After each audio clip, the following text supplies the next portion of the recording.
Okay, my students, well, I'm having a rough day here making this video. I messed it up a couple times already. Keep putting the wrong number in the calculator, so we're going to try this again. Yesterday we did law of cosine. Well, Wednesday we did law of cosines, which is c squared equals a squared plus b squared minus 2ab, so the other two sides. So if the side you're looking for, you have the other side squared plus the other side squared minus twice the other two sides times the cosine of the opposite angle. Now, let me rotate this just a little. There we go. If I have this, if side A is 18, B is 29, and C is 16. Now remember, law of cosines is for a non-right triangle, and it's when you have all three sides given, and or if you have the two sides and the included angle given. So, if I have all three sides, I'm looking for an angle. Now to find the smallest angle, that's always opposite the smallest side, so that would be C, because C is the smallest side. So I'm going to do c squared equals a squared plus b squared minus 2ab cosine c. So I just plug the values in. It's just plug and chug. Get cosine c by itself. Now, I think it's easier to simplify some of this instead of typing it all in a calculator.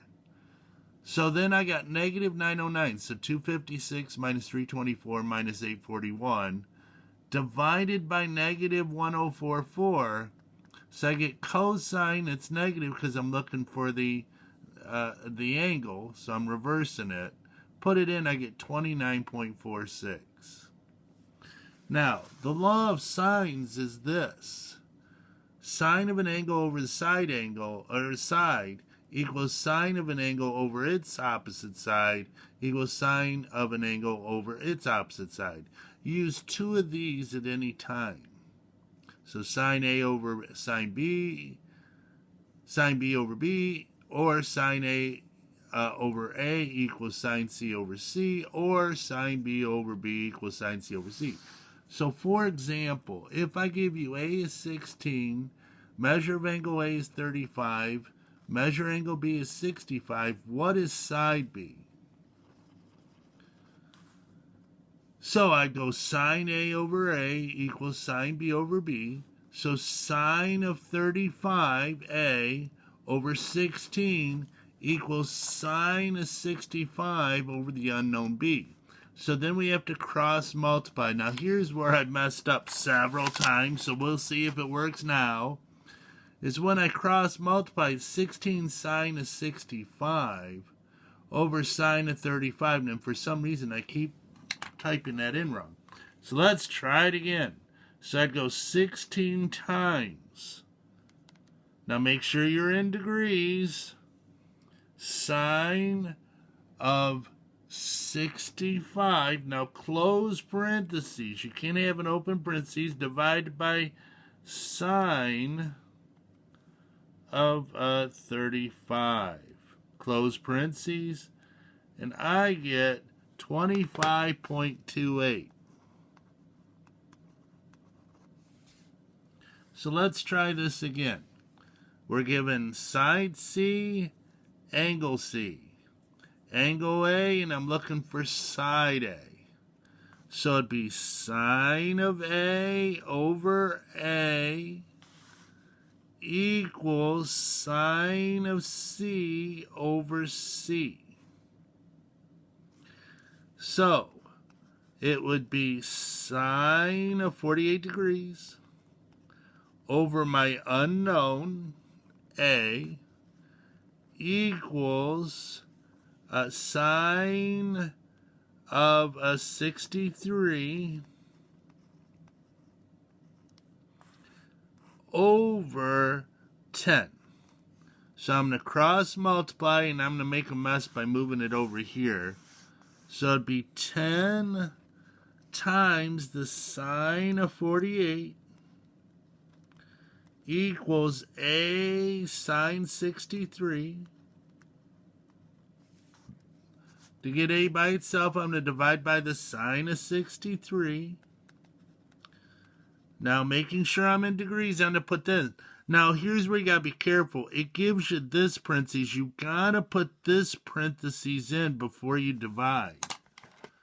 So, I'm going to go clear it out.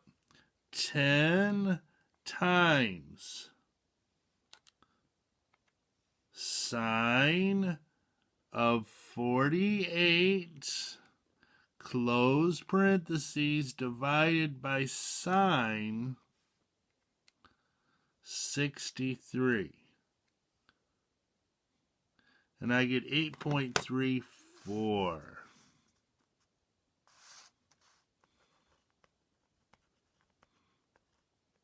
And that seems about right, because this is 63 degrees and this is side 10. It's got to be bigger than A because this is only 48 degrees and the opposite side has to be smaller than. Okay, last one, looking for an angle. Now, there's one glitch to the sign of law of sines.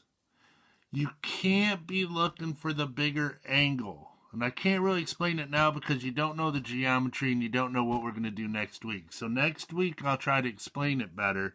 But just believe me. So let's look at this case. We're looking for angle B. Is angle B larger than angle A, or is angle B smaller than angle A? Well, angle A is 40 degrees, but its side opposite is 20. B is 15. It's smaller, so angle B has to be smaller, so we're okay. We are okay. So angle B is smaller, so I can do the law of sines. If A and B was bigger, then I couldn't. So I'm going to do sine B over 15 equals sine 40, sine of A, over side A, which is 20. Now, this is going to be a big step here. I'm looking for the angle. So I'm going to multiply by 15. So sine of B, a little -1 up there, equals 15 sine 40 over 20. Make sure you close your parentheses, okay? So, I'm going to get the angle this time, and it's going to be 15 times sine of 40, close parentheses, divided by 20, close parentheses, equals, and I get 28.8. And it better be smaller than 40, because I know angle A is bigger than angle B, because side A is bigger than side B. Now, after the test yesterday, I thought I'd give you a little break. Monday, we're going to review law of sine and law of cosine. So if you're still having trouble, don't panic. Monday night at 8, there's 4 problems you must have done. This one, these two, using law of cosines, and these two using law of sines. Now, if you want to do them this weekend and send it in, that's okay. Monday at 8, it's due. I'll put it on Schoology for my honors high school.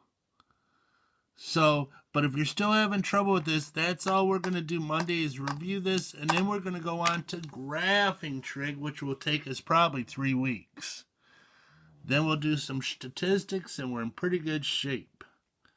We only have about 6 weeks. Another Friday, another weekend.